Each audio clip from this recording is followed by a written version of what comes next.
Shri Gurubhyo Namaha. Harihi Om. Namaste. In today's video, we shall be learning to chant the 19th shloka of the Hayagriva Stotram and understand its meaning. First, let us learn it word by word. Prang nirmitanam tapasam vipakaha pratyagra nishreyasa sampado me samedhishiranstava padapadme sankalpa chintamanaya pranamaha.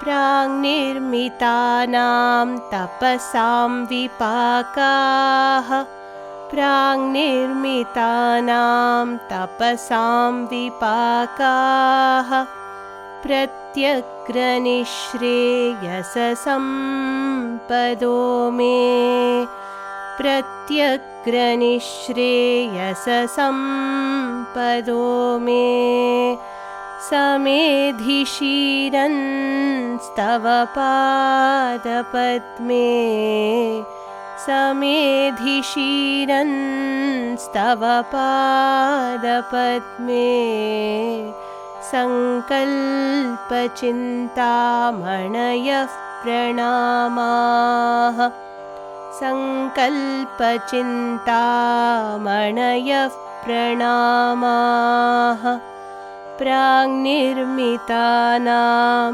tapasam vipakaha Pratyagranishreyasa sampado me Samedhishiranstava padapadme Sankalpa chintamanaya pranamaha.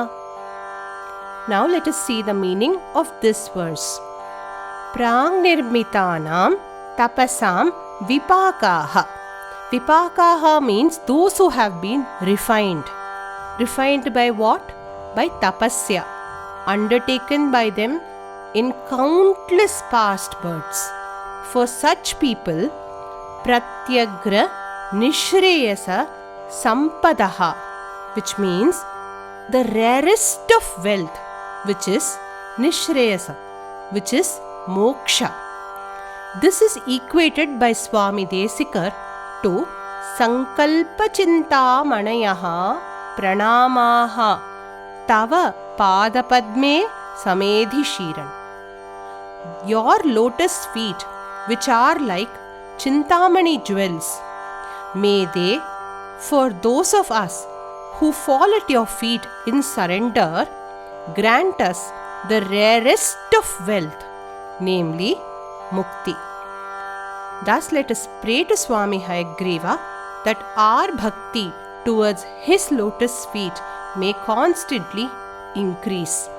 The purport of this shloka is that only by complete surrender to the Lord can a bhakta ever hope for the rarest of wealth, moksha.